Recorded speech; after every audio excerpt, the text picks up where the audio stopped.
Hello বন্ধুরা, সকাল 6:30 বাজে বেরিয়ে গেলাম একটু ঘুরতে। বাস স্টেশনে চলে আসলাম। লাইন দিয়ে আমি হেঁটে যাচ্ছি, হেঁটে গিয়ে উঠবো বাস স্টেশনে। একটা জায়গায় যাব, নতুন জায়গায় বলতে আমি আগে একবার এসেছিলাম, আবার একবার যাচ্ছি। এই বাস স্টেশনে উঠলাম, প্ল্যাটফর্মে বারাসাত জাংশন 3 নম্বরে যাব। দেখবো ট্রেন আসছে কিনা। ট্রেন ধরে দমদমের দিকে আমি যাব। ওইখান থেকে একটা জায়গায় ঘুরতে যাবো। কোথায় যাব এখন সেটা বলছি না, কিছুক্ষণ পরে তোমরা বুঝতে পারবে। 3 নম্বরে কোনো ট্রেন নেই, ফাঁকা প্ল্যাটফর্ম। কিন্তু একটু পজ করে আমি ট্রেনে উঠে আমি আবার ভিডিও শুরু করলাম। দমদম জংশন ঢোকার আগে সিগনালে দাঁড়িয়ে আছে ট্রেনটা। এই ট্রেনটার জন্য, এই ট্রেনটা পাস করলেই আবার এই ট্রেনটা ছাড়বে আমার ট্রেনটা। আমি যেটা বোধহয় দাঁড়িয়ে আছি, বসে আছি। নতুন একটা জায়গায় যাব, কিন্তু কোথায় যাব সেটা এখন বলছি না, একটুখানি গেলে ঠিক তোমরা বুঝতে পারবে। কেন তোমরা সবাই মোটামুটি গিয়েছো ওখানটায়। যাব, খুব সুন্দর জায়গা, ভালো জায়গা। মোবাইল খুললেই দেখতে পারো সেই জায়গাটা, সেইখানকার ছবি। কিন্তু কোথায় যাব সেটা এখন বলছি না, আর একটু গেলে বোঝা যাবে। দমদম ঢুকছে ট্রেনটা।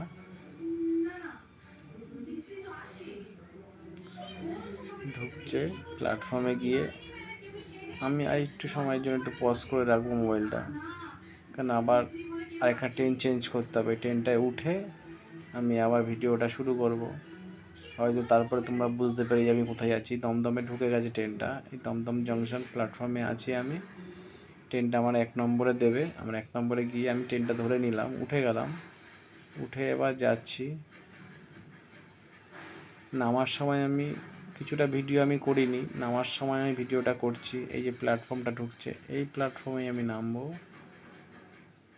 কিন্তু কোথায় নামবো ওই যে লেখা আছে, কিন্তু না বুঝতে পারলে বোঝার দরকার নেই। আমি ওখানে গিয়ে আবার ভিডিওটা করব, হয়তো তখন তোমরা বুঝতে পেরে যাবে কোথায় আমি এসছি। খুব ভালো জায়গা,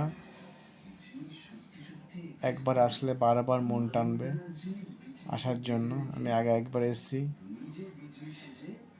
এই সেকেন্ড টাইম। এই প্ল্যাটফর্ম ঢুকে গেল, আমি নামবই, নেমে গেলাম। নেমে গিয়ে আমি কোথায় যাব বুঝতে পারছি না, যদিও সেকেন্ড টাইম এসছি একা একা। ডান দিক দেখছি না, এই যারা বাঁ দিকে ওই সবাই নেমে যাচ্ছে লাইন দিয়ে। নেমে 1 নম্বরের দিকে যেতে হবে। 1 নম্বরে গিয়ে আমি কিছুটা পজ করে রেখে আমি আবার ভিডিওটা গঙ্গার থেকে শুরু করছি। এই যে গঙ্গার এই ফেরিঘাট আছে, এখান থেকে মানুষ পার হয়, ওপারে যায়, ওপারের মানুষ এপারে আসে এই লঞ্চ স্টিমারে করে। গঙ্গার জলটা বেশ পরিষ্কার সুন্দর, উপরে বজরংবলীর পতাকা উঠছে। কিন্তু প্রচণ্ড গরম। গরমের মধ্যে এসেছি, কেন ছুটির দিন, বাড়িতে মন ঠিক ছিল না। ঠিক আছে, ছুটির দিন একটু ঘুরে আসি সেই ভেবেই বেরিয়ে গেলাম। সবাই স্নান করছে, গঙ্গায় ছবি তুলছে, সেলফি নিচ্ছে। বেশ পরিষ্কার জল। এইবার যাব আসল জায়গায়, যেইখানে আমি এসছিলাম সেই জায়গায় আমি যাব। যেই জায়গার উদ্দেশ্যে এসেছি, যেই জায়গায় আমি দর্শন করতে এসেছি, সেই জায়গায় আমি যাব। স্টিমারটার অপেক্ষায় আছি, কত লোক আসছে। অনেক লোক সামনে দাঁড়িয়ে আছে।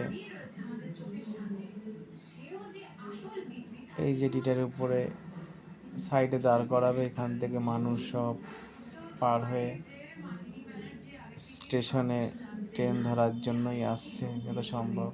না পাশেই প্ল্যাটফর্ম, দেখুন এই ঢুকে গেল জেটিতে। এখান থেকে উপর দিয়ে হেঁটে ব্যাস নেমে যাবে এখানে। এখন একটা ছাগল কি খাচ্ছে, ব্ল্যাক অ্যান্ড হোয়াইট ছাগল। আমি এবার গঙ্গার থেকে উঠে যাব মেন জায়গায়, যেই জায়গার উদ্দেশ্যে এসেছি। গঙ্গার নিচের এইখানটা অনেক পার্কিং আছে, গাড়ি ঘোড়া সব গঙ্গার এই জায়গাটায় পার্কিং করেন। নিচটায় খুব বড় জায়গা আছে, যারা গাড়ি নিয়ে আসবে তাদের জন্য খুব ভালো জায়গা আছে।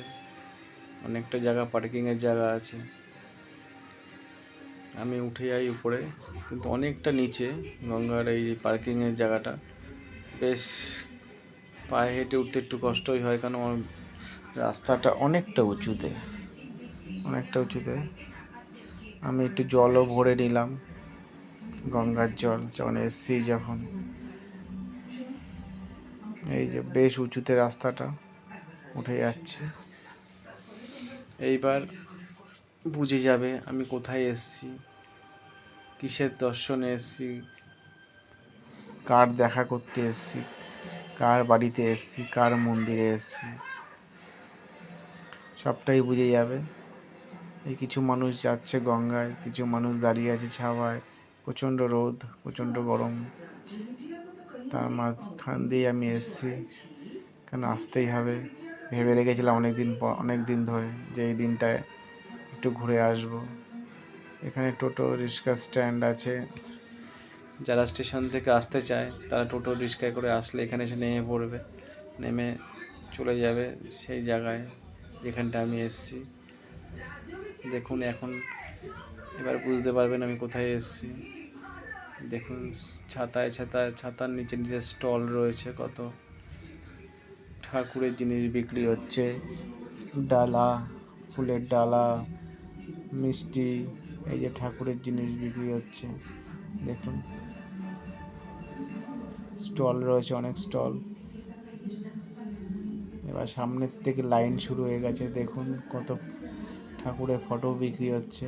এই যেমন সবার হাতে হাতে ডালা রয়েছে, ছাতা রয়েছে। খুব গরম, প্রচণ্ড গরম। এই যে লাইন শুরু হয়ে গেছে, পুজোর লাইন।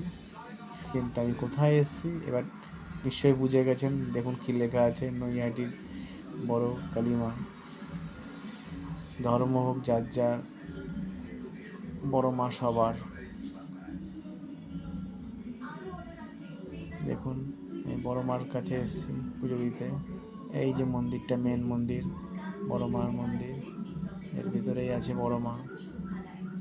খুব ভালো জায়গা, ভালো মতন পুজোটাও দেওয়া যায়, সুন্দর লাইন, পরিষেবা খুব ভালো। এইটুখানি শেয়ার তোমাদের কাছে করা দরকার ছিল, আমি তাই করলাম। ঘুরতে এসে তোমাদের সঙ্গে শেয়ার করলাম। ব্যাস একটু লাইক করে দেবে, ব্যাস আর কিছুই না। তোমাদের কাছে কষ্ট করে ভিডিওটা করলাম, তার জন্য একটু লাইক করবে, ব্যাস আর কিছু নয়। কেমন লাগলো বলো বন্ধুরা। পাশে একটা ছোট মন্দির আছে, মহাদেবের মন্দির, পাশেই ডালা। মন্দিরটা খুব সুন্দর, চূড়াটা খুব সুন্দর, দারুণ করেছে। কিন্তু বড় মাকে তোমাকে দেখাচ্ছি একটুখানি, দেখুন এই যে বড় মা। বড় মা ভিতরে আছে, এখানেই পুজো হচ্ছে, পুজো দিচ্ছে খুব সুন্দরভাবে। ধন্যবাদ।